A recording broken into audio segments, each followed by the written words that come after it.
ഉണ്ടാക്കാൻ പോകുന്നത് ചെറുപ്പത്തിലെ മുടി നരയ്ക്കുന്ന ഒരു പ്രവണത ഇപ്പോൾ എല്ലാ കുട്ടികളിലും ചെറുപ്പക്കാരിലും എല്ലാവരിലും കണ്ടുവരുന്നുണ്ട്. പണ്ടൊക്കെ ആണെങ്കിൽ 80 85 വയസ്സായാലും തല നരയ്ക്കാത്ത ആൾക്കാർ ഒരുപാട് കാണാനുണ്ടായിരുന്നു. പക്ഷേ ഇപ്പോൾ നമ്മുടെ ജീവിത സാഹചര്യങ്ങളും പിന്നെ ഒന്നിലും അവരവരുടെ ആരോഗ്യം ശ്രദ്ധിക്കാനുള്ള സമയക്കുറവും എല്ലാം കൊണ്ടും നമ്മുടെ കുട്ടികളുടെ ആരോഗ്യവും നമുക്ക് ശ്രദ്ധിക്കാനുള്ള സമയക്കുറവും എല്ലാം കൊണ്ടും നമ്മളുടെ തലമുടിയെല്ലാം ചെറുപ്പത്തിലേ നരയ്ക്കാൻ തുടങ്ങുന്നു. അപ്പോൾ ഈ മരുന്നുകളല്ല, വീട്ടിൽ നിൽക്കുന്ന സാധനങ്ങൾ, വീട്ടിലുള്ള നമ്മൾ സാധാരണ ഉപയോഗിക്കുന്ന വസ്തുക്കളാണ്. അതെല്ലാം കൂടെ ചേർത്തിട്ട് ഒരു എണ്ണ കാച്ചുന്ന വെച്ചാൽ പണ്ട് തൊട്ടേ നമ്മുടെ മുത്തശ്ശിമാർ ഉപയോഗിച്ച് വന്നിരുന്ന എണ്ണയാണ്. അപ്പോൾ അത് എങ്ങനെയാണ് ഉണ്ടാക്കുന്നത് എന്നുള്ളൊരു വിധമാണ് ഞാനിന്നിവിടെ പറയാൻ പോകുന്നത്.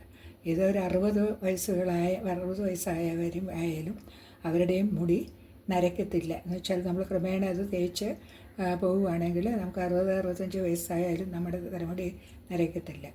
അപ്പോൾ അത് എങ്ങനെയാണ് ഉണ്ടാക്കുന്നതെന്ന വിധം ഞാൻ പറഞ്ഞു തരാം. അതിനായിട്ട് ആദ്യം എടുത്തിരിക്കുന്നത്, ഞാനിപ്പോൾ ഇത് 1/2 ലിറ്റർ വെളിച്ചെണ്ണയിൽ വേണം ഇത് ഉണ്ടാക്കാനായിട്ട്. അപ്പോൾ ഒരു 1/2 ലിറ്റർ വെളിച്ചെണ്ണ എടുത്തിട്ടുണ്ട്. നിങ്ങളുടെ ഇഷ്ടത്തിനനുസരിച്ച് എടുക്കുക. 250 1/2 ലിറ്ററോ എന്തുവെന്ന് വെച്ചാൽ അങ്ങനെ എടുക്കുക. ഇതിൽ ഞാൻ 1/2 ലിറ്ററിൻ്റെ വെളിച്ചെണ്ണയ്ക്ക് ഒരു 7 നെല്ലിക്ക എടുത്തിട്ടുണ്ട്. നെല്ലിക്ക ചെറിയതാണെങ്കിൽ ഒരു 8 എണ്ണം എടുത്തോളൂ. ഒരു 7 എണ്ണം എടുത്തിട്ടുണ്ട്. അപ്പോൾ ഇത് കൂടാതെ കറിവേപ്പില ഒരു ചെറിയ 3 കപ്പ് എടുത്തിട്ടുണ്ട്. ചെറിയ കപ്പിന് ഒരു 3 കപ്പ് കറിവേപ്പില എടുത്തിട്ടുണ്ട്. 4 ടീസ്പൂൺ ഉലുവയും എടുത്തിട്ടുണ്ട്. ഇത്രയും മതി നമുക്ക്. ഇത്രയും കൊണ്ട് നമുക്ക് നമ്മുടെ ക്രമമായിട്ട് നമ്മൾ ചെയ്തുകൊണ്ടിരുന്ന നമ്മുടെ മുടി നരയ്ക്കുന്നതും നിൽക്കും. അതുകൊണ്ട് എത്ര പ്രായമായാലും നമ്മുടെ മുടി നല്ലപോലെ തിളക്കത്തോടെ ആരോഗ്യത്തോടെ ഇരിക്കും. അതിനുള്ള എണ്ണയാണ് ഇവിടെ ഉണ്ടാക്കുന്നത്. ആദ്യമായിട്ട് ഇതൊക്കെ നമുക്കൊന്ന് ചതച്ചെടുക്കണം. കറിവേപ്പിലയും നെല്ലിക്കായും ചതച്ചിട്ട് നമുക്കിത് ഉണ്ടാക്കേണ്ടതാണ്.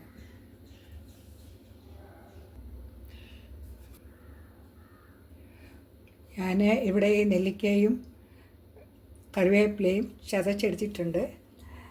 നെല്ലിക്ക വിറ്റമിൻ സിയുടെ കലവറയാണ്. അത് കൂടാതെ തന്നെ മുടിക്ക് കറുപ്പ് നിറം നൽകുന്ന മെലനിനെ ബൂസ്റ്റ് ചെയ്യുന്നു ഈ നെല്ലിക്ക. കറിവേപ്പിലയാണെങ്കിൽ വിറ്റമിൻ ബി ആൻഡ് ആൻറ്റി ഓക്സിഡൻസും കൂടെയാണ്. ഉലുവയാണെങ്കിൽ നമ്മുടെ തലമുടിക്ക് സ്ട്രെങ്ത് കൂട്ടുന്നു, അതിൻ്റെ റൂട്ടിലെല്ലാം നല്ല ശക്തിപ്പെടുത്തുന്നു. കൂടാതെ തലമുടിക്ക് നല്ല തിളക്കവും തരുന്നു. ഇനി ഞാൻ സ്റ്റൗവിൽ ഇരുമ്പ് ചട്ടി വെച്ചിട്ടുണ്ട്. അതിലേക്ക് നമുക്ക് ഞാൻ അടിച്ചിട്ടുള്ള 1/2 ലിറ്റർ വെളിച്ചെണ്ണ ഒഴിച്ചു കൊടുക്കാം.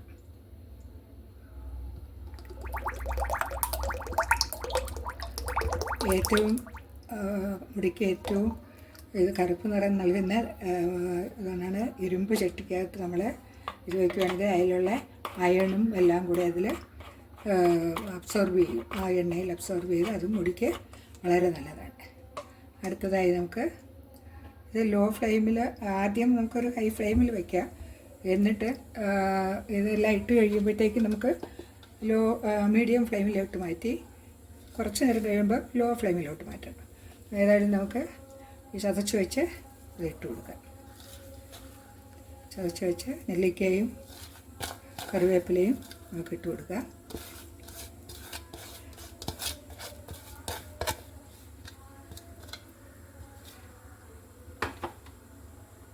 ഇതിൻ്റെ കൂട്ടത്തിൽ തന്നെ നമുക്ക് എടുത്ത് വെച്ചിട്ടുള്ള ഉലുവ 4 സ്പൂൺ ഉലുവ എടുത്തിട്ടുണ്ട്. നിങ്ങൾ എത്രയാണോ ഉണ്ടാക്കുന്നത് അതനുസരിച്ചിട്ട് ഇതിൻ്റെ അളവ് കുറയ്ക്കുകയോ കൂട്ടുകയോ ചെയ്യാം. അത് ഇട്ട് വെച്ചിട്ടുണ്ട്. ഇതെല്ലാം കൂടെ നമുക്കൊന്ന് മിക്സ് ചെയ്യാം. ഇതിലിങ്ങനെ തിളച്ചിട്ടൊരു പദം വരുമ്പോഴത്തേക്കും നമുക്ക് ആദ്യം ഒന്ന് മീഡിയം ഫ്ലെയിമിലൊക്കെ ആക്കാം. അത് കഴിഞ്ഞിട്ട് പിന്നെ നമുക്കത് ലോ ഫ്ലെയിം നല്ലപോലെ തിളയ്ക്കുമ്പോഴത്തേക്കും അത് ലോ ഫ്ലെയിമിലോട്ടാക്കി കൊടുക്കണം. ലോ ഫ്ലെയിമിൽ കിടന്ന് വേണം ഇത് പതുക്കെ വേണം ഇതിൻ്റെ പ്രോസസ്സ് നടക്കാൻ, എല്ലാം അതിലോട്ട് ചേരാനായിട്ട്. ഈസി ആയിട്ടുള്ളൊരു മെത്തേഡാണ്. നമ്മൾ എപ്പോഴെങ്കിലും സമയം കിട്ടുമ്പോഴത്തേക്കും കുറച്ച് ഇതുപോലെ എടുത്തിട്ട് ഉണ്ടാക്കി വെച്ച് കഴിഞ്ഞാൽ നമ്മുടെ കുഞ്ഞുങ്ങൾക്ക് തലയിൽ തേച്ച് കൊടുക്കാം, നമുക്കും തേക്കാം. അത് ഇതാണെങ്കിൽ 2-3 മാസം വരെ കേടുകൂടാതെ ഇരിക്കും. അപ്പോൾ അത് നമ്മൾ അത് ചെയ്ത് വയ്ക്കുന്നത്, നമ്മൾ ഏതായാലും പാചകമൊക്കെ ചെയ്യുമ്പോൾ പാചകമൊക്കെ ചെയ്യുമ്പോൾ അടുക്കളയിൽ കയറി പാചകമൊക്കെ ചെയ്യത്തില്ലേ, അതുപോലെ അതിൻ്റെ കൂട്ടത്തിൽ ഇതും കൂടെ അതൊരു ശീലമാക്കി മാറ്റിക്കഴിഞ്ഞാൽ അത് നമ്മൾ ഓരോ ബോട്ടിലിൽ ഉണ്ടാക്കി വെച്ച് കഴിഞ്ഞാൽ നമ്മൾ ഇപ്പോഴേ സ്റ്റെപ്പ് ബൈ സ്റ്റെപ്പായിട്ട് ചെയ്യുമ്പോഴേ നമ്മുടെ തലയിൽ നരയൊക്കെ മാറുകയും തലമുടി കരുത്തോടെ വളരുകയൊക്കെ ചെയ്യത്തുള്ളൂ. അല്ലാണ്ട് നമ്മൾ പെട്ടെന്ന് എന്തെങ്കിലും ഒരു മരുന്ന് വാങ്ങിച്ച് തയ്ച്ചെന്ന് വിചാരിച്ചിട്ടൊന്നും ആ തലമുടി നരയൊന്നും മാറത്തില്ല. തലമുടി കൊഴിയുന്നതും എല്ലാത്തിനും നമ്മൾ നേരത്തെ അതിൻ്റെ കാര്യങ്ങൾ ചെയ്യണം. നമ്മളിപ്പോൾ കുറച്ച് നമ്മൾ നരയ്ക്കാനൊക്കെ തുടങ്ങിയിട്ടുള്ളവരാണെങ്കിലും ഇത് ഒരു 2-3 മാസം തേച്ച് കഴിയുമ്പോൾ ഞങ്ങളുടെ തലമുടിയിൽ ഒരുപാട് വ്യത്യാസം വരും. നരയൊക്കെ മാറാൻ തുടങ്ങും. നരച്ച മുടി മാറത്തില്ല, അത് ഈ മുടികളെല്ലാം പൊഴിഞ്ഞു പോകണ മുടികളാണ്. അപ്പോൾ അതിനെല്ലാം പുതിയ മുടികൾ വരുന്നതെല്ലാം നല്ല കരുത്തോടെ തിളക്കത്തോടെ ഉണ്ടാകും. അതുകൊണ്ട് ഇത് എല്ലാവരും ഒന്ന് വീട്ടിൽ ചെയ്ത് നോക്കണം. ഇപ്പോൾ അതേ ഇങ്ങനെ വന്നിട്ടുണ്ട്. അപ്പോൾ നമുക്ക് ഇതൊരു മീഡിയം ഫ്ലെയിമിലോട്ട് മാറ്റാം.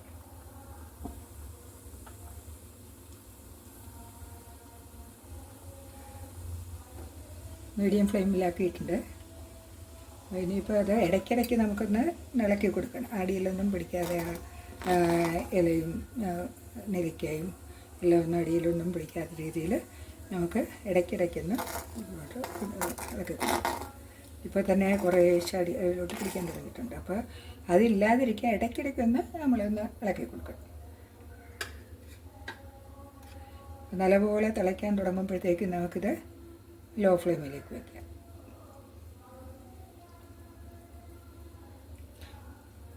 കുറച്ച് ഇതേ ഉള്ളൂ, ഒരുപാട് ഇൻഗ്രീഡിയൻസ് ഒന്നും വേണ്ട. കറിവേപ്പില നമ്മുടെ വീടുകളിൽ കാണും, നെല്ലിക്ക നമുക്ക് കടകളിൽ മേടിക്കാൻ കിട്ടും. പിന്നെ ഉള്ളത് ഉലുവ, അത് നമ്മുടെ വീട്ടിലുണ്ട്.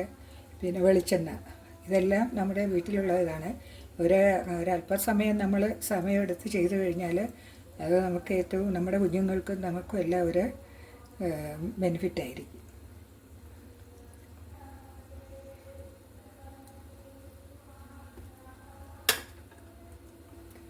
ചെറിയ ലോ ഫ്ലെയിമിലോട്ട് മാറ്റി കൊടുക്കുക. ഇനി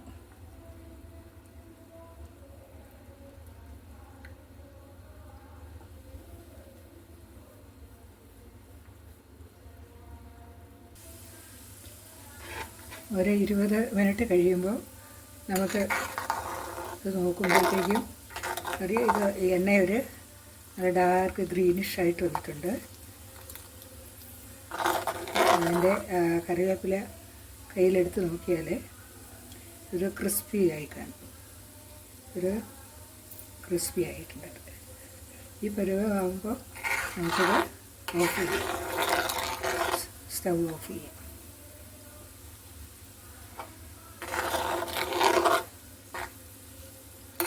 എന്നിട്ടിത് ഒരു തണുക്കുന്നതെന്ന് വെച്ചാൽ ഒരു ദിവസം രാത്രി മുഴുവനും ഇരുമ്പ് ചട്ടിയിലാണ് നിങ്ങൾ ഉണ്ടാക്കുന്നതെങ്കിൽ രാത്രി മൊത്തം ഇതിൽ വെച്ചാൽ ഇതിലുള്ള അയണും എല്ലാം അത് ആ എണ്ണ അബ്സോർബ് ചെയ്ത് ഒന്നും കൂടെ അതിൻ്റെ ഗുണം കൂടും.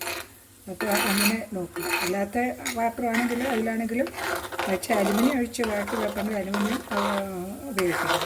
അല്ലാത്ത പാത്രങ്ങളിലുണ്ടാക്കിയാലും അതിലും ഒരു രാത്രി മുഴുവൻ വയ്ക്കുന്നതായിരിക്കും നല്ലത്. അതിൻ്റെ എല്ലാ സത്തുകളും ഇറങ്ങിയ എണ്ണയിൽ പിടിക്കാനായിട്ട്. അത് കഴിഞ്ഞിട്ട് പിറ്റേ ദിവസം രാവിലെ അത് ഒരു തോർത്തിലോ അല്ലെങ്കിൽ നേരിയതിൻ്റെയോ ചെറിയ കഷ്ണമെങ്കിലും കോട്ടൺ തുണികൾ എന്തെങ്കിലും ഉണ്ടെങ്കിൽ അതിൽ നല്ല ഇതായിട്ട് അരിച്ചെടുത്തിട്ട് ഗ്ലാസിൻ്റെ ബോട്ടിലിൽ അല്ല പ്ലാസ്റ്റിക് ബോട്ടിലിൽ നിറച്ച് വയ്ക്കരുത്. ഗ്ലാസിൻ്റെ ബോട്ടിലുകളിലോ അല്ലെങ്കിൽ ചെറിയ ഭരണികളിലോ എല്ലാം നിറച്ച് നമുക്ക് സൂക്ഷിച്ച് വയ്ക്കാം. ഇത് 2-3 മാസം വരെ നമുക്ക് ഇത് ഒരു കേടാകാതിരിക്കും. ഡയറക്റ്റായിട്ട് സൂര്യപ്രകാശം ഏൽക്കാതെ ഈർപ്പമില്ലാത്ത സ്ഥലങ്ങളിൽ അത് സൂക്ഷിച്ച് വയ്ക്കണം. ഇത് നിങ്ങൾ തേക്കേണ്ടതെന്ന് വെച്ചാൽ നിങ്ങൾ കഴിയുന്നതും അത് വൈകുന്നേരം നിങ്ങൾക്ക് തേച്ചിട്ട് രാത്രി മുഴുവൻ വയ്ക്കാന്നുണ്ടെങ്കിൽ ഏറ്റവും നല്ലതാണ്. അത് കുറച്ച് എണ്ണ എടുത്ത് തേക്കുക. നരയൊക്കെ ഉണ്ടെങ്കിൽ നരയുള്ള സ്ഥലത്ത് കുറച്ച് കൂടുതൽ ആയിട്ട് മസാജ് ചെയ്ത് കൊടുക്കുക. തേച്ചിട്ട് ഒന്ന് നല്ലപോലെ അതോടെ മസാജ് ചെയ്ത് കൊടുക്കുക. അത് കഴിഞ്ഞിട്ട് ഒരു രാത്രി മൊത്തം അത് തലയിൽ വയ്ക്കുകയാണെങ്കിൽ ഒരു ചെറിയൊരു തോർത്തോ എന്തെങ്കിലും കനം കുറഞ്ഞ തുണിയോ കൊണ്ട് ഒന്ന് റാപ്പ് ചെയ്താൽ മതി, തലയണയിലും ഇതൊന്നും എണ്ണയാകാതിരിക്കാൻ വേണ്ടി. അത് കഴിഞ്ഞിട്ട് രാവിലെ നിങ്ങൾക്ക് തല കഴുകി കളയാം. അല്ലാന്നുണ്ടെങ്കിൽ നിങ്ങളൊരു 2 മണിക്കൂർ മുമ്പെങ്കിലും ഇത് തേച്ച് പിടിപ്പിച്ചിട്ട് ചെമ്പരത്തി താളിയോ അല്ലെങ്കിൽ അതുപോലുള്ള നാച്ചുറലായിട്ടുള്ള എന്തെങ്കിലും താളികളോ എന്തെങ്കിലും ഉപയോഗിച്ച് മൈൽഡായിട്ടത് കഴുകിക്കളയാം. ഇത് നിങ്ങൾ ക്രമേണ നിങ്ങൾക്ക് മനസ്സിലാവും. നിങ്ങൾ ശ്രദ്ധിച്ചാൽ മതി. നരച്ച തലമുടിയുള്ള ഇടത്തൊക്കെ പിന്നെ ആ നരച്ച തലമുടിയുടെ കളർ മാറത്തില്ല, പക്ഷേ അവിടെ പിന്നെ വരുന്ന തലമുടിയെല്ലാം നല്ല കറുത്ത നല്ല സ്ട്രോങ് ആയിട്ടുള്ള തലമുടിയായിരിക്കും. 60കളിലും നിങ്ങൾക്ക് നരയ്ക്കാതെ ഇരിക്കാൻ കഴിയും. ഈ എണ്ണ നിങ്ങൾ തയ്യാറാക്കി വീട്ടിൽ വയ്ക്കണം. കുഞ്ഞുങ്ങൾക്കും എല്ലാവർക്കും തേച്ച് കൊടുക്കണം. ഇത് നിങ്ങളെ എല്ലാവരും ഉണ്ടാക്കി നോക്കും എന്ന് ഞാൻ വിചാരിക്കുന്നു. ഈ വീഡിയോ ഇഷ്ടപ്പെട്ടെങ്കിൽ ലൈക്ക് ചെയ്യാനും സബ്സ്ക്രൈബ് ചെയ്യാനും മറക്കരുതേ.